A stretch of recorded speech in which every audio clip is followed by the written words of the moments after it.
off in 2001 by something that had to change the whole world and the way we lived. And bingo, as I say, every country came out with exactly the same anti-terrorism bill, all the restrictions on their own people at the same time. That takes collusion. And bureaucrats don't draft this stuff don't draft it up overnight. These guys take years to do this stuff. This was all planned. And as far as free energy and all these kind of things go, it's not a matter that it can't be done. It's a matter of not giving it to you, because you see, power has to make you dependent on them. This new system that Carol Quigley talked about was a system of rulership and a new feudal system where CEOs of international corporations are the new overlords. He should know, since he was the historian for the Council on Foreign Relations with access to their archives. So, if they give away power to you, well, you don't need them so much. You understand that they've taken 100 years to make everyone utterly dependent upon them. They've accomplished their goals of destroying the family unit, creating the welfare state, which the banks love because it's massive compound interest and profit for them when government borrows. They've accomplished so many of their goals. I'll go back on this topic when I come back from this break.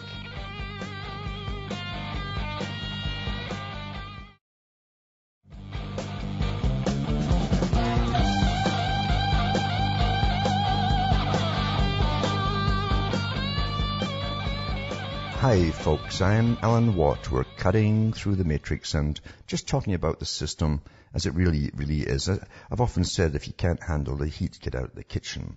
Because most folk really do want someone else to come along and fix it all for them. It doesn't happen like that in life. Never has happened like that in life.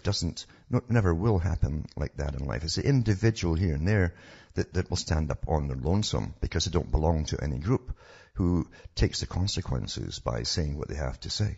Speaking today, it can be a crime. Just speaking can be a crime, and we put up with that. We put up with it. Quite amazing. But I mean, there's one guy, it was the ice hockey star, refuses to go to the White House for a victory tour to protest the government because he says it's out of control. That's a guy on his lonesome. Could probably lose his job. Big money, the whole bit. An American ice hockey star has unconventionally rejected a state invitation to visit the White House and President Obama. Tim Thomas, currently one of the top players in the U.S.'s National Hockey League, surprised punters by rejecting the invitation. He was invited along with his Boston Bruins teammates after they won the Stanley Cup playoffs, one of the most important competitions in the league. And he basically said that I believe the federal government has grown out of control, threatening the rights, liberties, and property of the people, he says. He says this is being done at the executive, legislative, and judicial level. This is in direct opposition to the Constitution and the Founding Fathers' vision for the federal government. And that's why he says this, because I believe this today. I exercised my right as a free citizen and did not visit the White House. This was not about politics or party, as in my opinion, both parties are responsible for the situation we are in as a country. This was about a choice I had to make as an individual. You see, if you're shopping for religion, you can go to these supermarkets, religious supermarkets, and pick the religion that you want. And it's just like buying a suit. There's one made for everyone. It'll fit you. Try this one, try that one. And that's what people did in the 60s and 70s and 80s when they brought in Hinduism and all the rest of it to get rid of Christianity. Actually, that was the objective at the time, just as they're getting rid of Islam across the Middle East right now too. And I mean that this is a war on religions. Only one religion will be allowed to exist at the end. And even the CFR's paper today, they were talking about that too. Oh, Egypt's gone back to being Islamist. We have all the secularists there ready to take power. How do we get them in? Now, what are secularists? It means those who are basically the modern democratic atheistic type systems. But it's not really that at all. It's the same system as we've got here, where a small elite are going to dominate you and simply be ultra liberal in their own habits at the top, where they spend all your cash and plunder your property. But you won't be allowed to live just the same level of debauchery as they will. Nothing happens by itself. That's what I'm saying. So why is the CFR so determined to eradicate Islam? Did they tell you from the start this was a religious war? At the start I said this is basically, that all these wars in the Middle East are simply a continuation of the Crusades. And the ones who helped to do it all have already had their own religion eradicated. And we sent in the barbarians, because that's what we have as troops now, as society. We've grown barbarians. It's all moral relativity they're taught, and we put them in there to pee on people after they kill them, and do disgusting things like that, and rape children.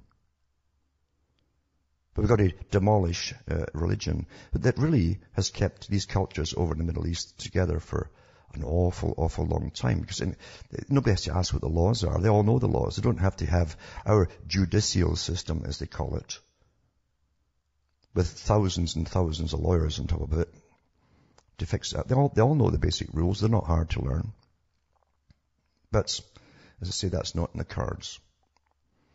And it's quite interesting to see. Here's Obama, for instance, talking in his big speech that he made too. And we've all known that he's put a lot of the taxpayers' money into big pals organizations. Wherever you have, if you want to start off a company, just get, what's the end thing? Or pushing electric cars today. There's billions going, in handouts. And who did they go to? Their pals. And it says here, Ener1, this is another company, ENER1, is the third company to seek bankruptcy protection amongst those the Energy Department backed as part of the President's signature program to invest in clean energy. Now, they've been using electric cars and playing with these things since the 1950s. They've never given us anything yet that really is cost efficient whatsoever. So it's a con, that whole area. They don't intend you to travel under Agenda 21. Look into the United Nations Agenda 21 and Millennium Project says there will be no private vehicles. There will be no private vehicles eventually. There'll be in these communitarian areas and towns that you've all to be in cities, be essential vehicles only. This article goes on to say Solyndra, the California solar panel maker, and Beacon Power, a Massachusetts energy storage firm, entered bankruptcy court proceedings in the fall, having received taxpayer guaranteed loans. Taxpayer guaranteed. You can start a business. Where can you get taxpayer guaranteed loans? Of $535 million and $43 million respectively. And now Ener1 struggles is pretty well coming to a close because now they're filed for bankruptcy as well. Back with more after this break. It's just your cash, folks.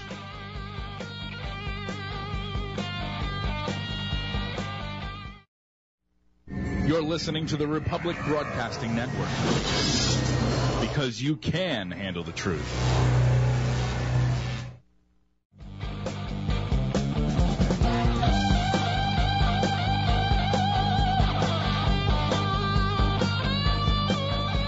Hi folks, I'm back, cutting through the matrix and talking about all the cash is dished out to, pals at the top, of course, who started big corporations because they've been told by government that this is the way of the future, electric cars and things like that. And solar panels that last, if you're lucky, 10 years max, and then you replace them all. Anyway, Solyndra went under, Beacon Power as well. It was an energy storage firm, battery company in other words. And this other company, Ener1 as well, which is also a big battery company. And all their bets were put on one Norwegian car maker. Nobody starts a business off where everything you're going to make, and if you're going to borrow money too, is going to be put on the promises of one company. It doesn't happen. You're not so stupid as to do that. Anyway, they did that. Of course, it's only taxpayers' money. And it says, and who knows, it might even be planned in advance. Why not? These scams go on all the time. There's more money made in the stock market now of betting who's going to fail. That all came out during the investigations into the mortgage scams. Some guys were making companies, creating companies, selling them off, and then betting on them failing. We can't keep up with these sharks at the top, you know. But it says the Norwegian car maker filed for bankruptcy protection in 2010. So its one customer was out of business. In his State of the Union address, of course, Obama foreshadowed the bad news by saying that he remained proud of his administration's $80 billion commitment to clean energy projects and companies despite periodic failures. Of course, they always say that, don't they? So, yes, it's your cash, and it says, Eners One's application for stimulus money had bipartisan support amongst Indiana lawmakers. The company received $10.5 million in grants and contracts under the George W. Bush administration. An Energy Department spokesman said that $55 million provided to the company so far continues to support a cutting-edge battery manufacturing plant, and that the company does not expect to reduce employment at the site. It's unfortunate that Ener One, the parent company, has entered a restructuring process called bankruptcy. The new infusion of $80 million in private capital demonstrates that technology has merit. We've been making batteries since they created the first combustion engine. But anyway, that's really how the system works. You're at the low level of reality. And all this stuff, this dishing out money and watching the bankruptcies is all part of the big stage play, folks. It really is. On the highest level of military, where you really have special forces above special forces, they've got technology there that would blow your head away. You wouldn't believe it. You wouldn't understand it, in fact. But you'll never see it because giving power to the people will never happen. You understand that? People who are in power will never give away their power to the people. It's never been done in history. Will Durant and others have always said that. They all know this. So if you're able to be self-sufficient, then you're not being interdependent. Remember, the buzzword is interdependence. You must be dependent on the government and on the global system for everything that you buy or need. And being independent is taboo. Now, everyone knows what the Onion is, I hope. It's a spoof. They do spoofs on things. And sometimes you have to explain that to people because they don't know you're joking about something. But it says, this is the latest, it says, scientists say, look, 1/3 of the human race has to die for civilization to be sustainable. So how do we want to do this? It says.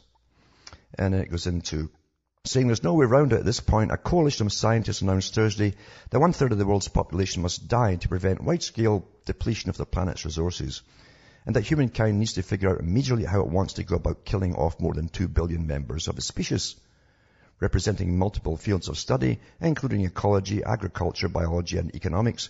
The researchers told reporters that facts are facts.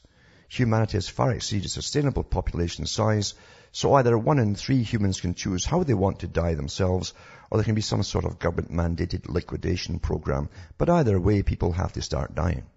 And it goes on and on and on. I'll put this little spoof up tonight at cuttingthroughthematrix.com for you to have a little laugh at. It's pretty macabre, but so is life.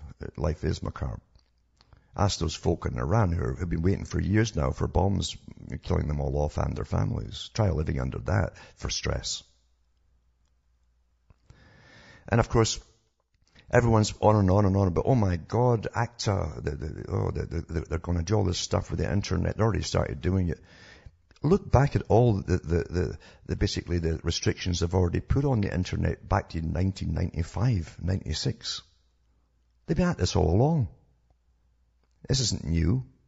This is the latest bunch hitting us, but it's going to go further and further until there's nothing but mainstream on it. And probably New Age Buddhism, because that's harmless to anybody, you see. It's no threat to the system. It says this article says in a remarkable resignation statement, the man responsible for the Economic Union's ACTA negotiations has resigned, blasting the document as secretive and undemocratic. Well, what's new, eh? It says, I want to denounce in the strongest possible manner the entire process that led to the signature of this agreement, no inclusion of civil society organizations, a lack of transparency from the start of the negotiations.